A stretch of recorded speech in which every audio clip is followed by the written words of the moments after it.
नमस्कार दोस्तों, आज की कहानी है समझदार पत्नी। बहुत समय पहले की बात है। एक गांव में एक दर्जी रहता था।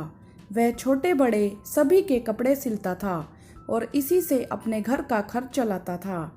ऐसे लबाबदार कपड़े सिलता कि सालों साल चलते। उसी गांव का राजा बहुत दयालु था। एक दिन राजा ने उसको अपने महल में बुलाया और अपनी राजकुमारी की शादी के लिए कपड़े सिलने का आदेश दिया। राजकुमारी का विवाह उसकी मर्जी के खिलाफ हो रहा था। राजकुमारी किसी और को चाहती थी।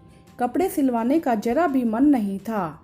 दर्जी दूसरे दिन सुबह राजकुमारी के कपड़ों की सिलाई के लिए माप लेने के लिए महल में आया। राजकुमारी ने विवाह से बचने के लिए एक योजना बना ली। उसने दर्जी को अपने शयन कक्ष में बुलाया। दासियों को कमरे से बाहर चले जाने का आदेश दे दिया। जैसे ही दर्जी ने माप लेना शुरू किया, राजकुमारी जोर जोर से रोने लगी। पूरे महल में सुनाई दे, इसीलिए राजकुमारी ने चिल्लाना शुरू कर दिया। दर्जी डर के मारे खड़ा हो गया। उसे कुछ भी समझ नहीं आ रहा था। चिल्लाने की आवाज़ सुनते ही सब राजकुमारी के शयन कक्ष में दौड़े चले आए। सिपाही, दासियां और राजा खुद भागते हुए इकट्ठे हो गए। राजकुमारी ने दर्जी पर उसकी छेड़ती का आरोप लगा दिया। दर्जी खड़ा खड़ा काँप रहा था। उसने रोते रोते राजा को बताया कि उसने कुछ भी नहीं किया है, लेकिन राजा ने उसकी एक ना सुनी। दर्जी को कैद कर लिया और मौत की सजा सुना दी। राजा ने ऐलान कर दिया कि जब तक राजकुमारी पूर्णतया स्वस्थ नहीं हो पाती, उनका विवाह नहीं होगा। इस बात का पता दर्जी की पत्नी को चला। वह भागते हुए राजमहल पहुंची।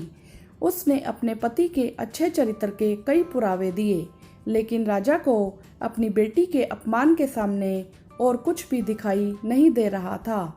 दर्जी की पत्नी पर दया खाकर राजा ने उसको दर्जी के जाने के बाद का जीवन भर पोषण भी देने का वादा किया। दर्जी की पत्नी ने राजा का यह प्रस्ताव ठुकरा दिया और एक वचन मांग लिया। राजा को दर्जी की पत्नी ने कहा, वह जो मांगेगी राजा से अकेले में मांगेगी। उसको दरबार के लोगों पर भरोसा नहीं है। राजा ने उसकी बात मान ली और उसको अपने कक्ष में बात करने बुलाया।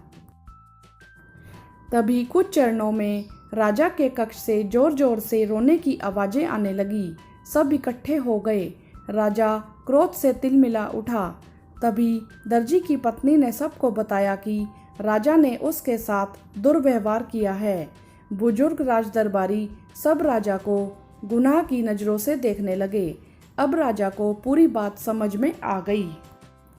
उसने तुरंत दर्जी को रिहा करने का आदेश दे दिया। उसने दर्जी और उसकी पत्नी से अनजाने में हुए अपराध की क्षमा मांगी। दर्जी की पत्नी ने भी राजा पर लगाए गलत गुनाहों की माफ़ी मांगी। दोनों सम्मान के साथ घर पहुँचे और अपनी ज़िंदगी साथ में हंसी खुशी व्यतीत करने लगे। अक्सर दो व्यक्तियों के बीच अकेले में घटी घटनाओं में कुछ बात अनकही रह जाती है। दोनों में से जिसके शुभचिंतक अधिक होते हैं, उसकी बात का भरोसा किया जाता है। दूसरे व्यक्ति को बोलने का मौका तक नहीं दिया जाता। ऐसे में निर्दोष व्यक्ति मानसिक व शारीरिक सजाओं का भोगी बनता है। तो आपने देखा दोस्तों, किस तरह दर्जी की पत्नी ने अपनी सूझबूझ से अपने पति को बचा लिया। वीडियो को लाइक करें, शेयर करें और चैनल को सब्सक्राइब भी करें। धन्यवाद।